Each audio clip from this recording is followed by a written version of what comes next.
vamos estudar mais um pouquinho da Palavra de Deus. Então vamos lá. Olha só, meu irmão, no último vídeo a gente viu que Satanás desafiou Deus, né? Ele falou: porventura teme Jó a Deus debalde, né? Ele viu algo em Jó e levou aquilo diante de Deus, né? Hoje vamos ver aqui o versículo 10, que diz o seguinte, ó, Jó 1, versículo 10. Porventura não o cercaste tu de bens a ele e a sua casa e a tudo quanto tem? A obra de suas mãos abençoaste e o seu gado está aumentado na terra, né? O Satanás, ele estava certo, porque é Deus que estava abençoando Jó, né? Agora aqui no versículo 11 ele disse: mas estende a tua mão e toca-lhe em tudo quanto tem, e verás se não blasfema de ti na tua face. O entendimento que eu quero trazer para você, que aqui parece, dá a entender que o Satanás está falando para Deus estender a mão e tocar em Jó. Você já ouviu alguém dizer que Deus vai pesar a mão? Que Deus castiga? Que Deus vai quebrar, vai arrebentar com você? Você já ouviu alguém falar isso? Então, meu irmão, hoje a gente vai tirar essa história limpo. Esse negócio de Deus pesa a mão, né? Olha só o versículo 12. E disse o Senhor a Satanás: eis que tudo quanto tem está na tua mão. Somente contra ele não estendas a tua mão. E Satanás saiu da presença do Senhor. Deus estava dando a permissão para Satanás tocar em Jó. Você entendeu? Não era Deus que ia tocar em Jó, era Satanás. Veja aqui, ó. Assim que Satanás saiu da presença de Deus, olha só, isso, e versículo 13. E sucedeu um dia em que os seus filhos e suas filhas comiam e bebiam vinho na casa de seu irmão primogênito, que veio um mensageiro a Jó e lhe disse: os bois lavravam e as jumentas passeam junto a elas. E eis que deram sobre eles os sabeus e os tomaram. E os moços feriram ao fio da espada, e eu somente escapei para te trazer a nova. Estando este ainda falando, versículo 16, veio outro e disse: fogo de Deus caiu do céu e queimou as ovelhas e os moços e os consumiu, e eu só escapei para te trazer a nova. Versículo 17, olha só, estando ainda este falando, veio outro e disse, ordenando os caldeus, 3 bandos deram sobre os camelos e os tomaram, e os moços feriram ao fio da espada, e só eu escapei para te trazer a nova. Versículo 18. Estando ainda este falando, veio outro e disse: estando teus filhos e tuas filhas comendo e bebendo vinho à casa de seu irmão primogênito, eis que um grande vento sobreveio da além do deserto, e Deus deu nos 4 cantos de casa, e caiu sobre os mancebos, e morreram. E só eu escapei para te trazer a nova. Esse é o versículo 19. Meu irmão, depois que Satanás recebeu a permissão, ele veio. Mas por que Deus permitiu, né? Agora sim, você sabe, não é Deus que pesou a mão, é Satanás que veio sobre eles. Por que eu digo isso? Porque o versículo 12, disse o Senhor a Satanás: eis que tudo quanto tem está na tua mão. Por que estava na mão de Satanás? Porque Jó duvidava, porque Jó, cada vez que os filhos faziam os banquetes, Jó sacrificava. Olha o versículo 5, Jó 1, versículo 5. Sucedia, pois, que tendo decorrido o turno de dias de seus banquetes, enviava Jó e os santificava. E se levantava de madrugada e oferecia holocaustos segundo o número de todos eles, porque dizia Jó: porventura pecaram meus filhos e blasfemaram de Deus no seu coração. Assim o fazia Jó continuamente. Ou seja, toda vez que os filhos pecavam, Jó fazia um sacrifício.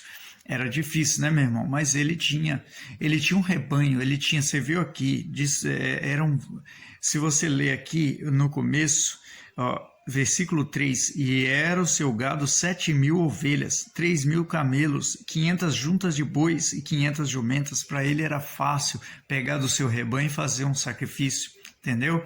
Ele confiava um pouco na força do próprio braço, é a verdade, ele confiava um pouco no seu dinheiro. Toda vez os filhos faziam banquetes e ele ia lá e sacrificava, mas não resolvia, não trazia resultado.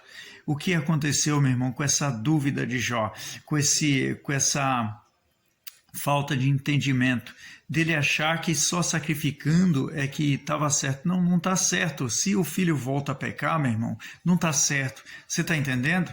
Ou você é liberto ou você não é liberto. Se você é liberto, você para com as práticas erradas. Os filhos dele não paravam. Né? O que acontecia com Jó? Ele estava num ciclo vicioso, ia acontecendo de novo, o erro acontecia de novo, o problema voltava. Você está entendendo? Era um ciclo vicioso. Qual que era o problema? Jó estava nas mãos de Satanás.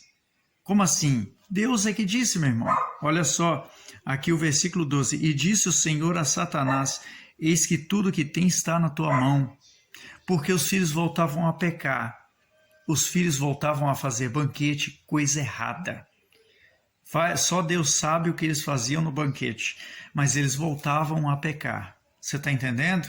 E Jó disse, ora, porventura, meus filhos, é o que o versículo 5 está falando, eu ofereci holocausto segundo o número deles, porque dizia Jó, porventura pecaram meus filhos, e blasfemaram de Deus no seu coração. Ele não falava isso de qualquer jeito, meu irmão, ele tinha base para falar.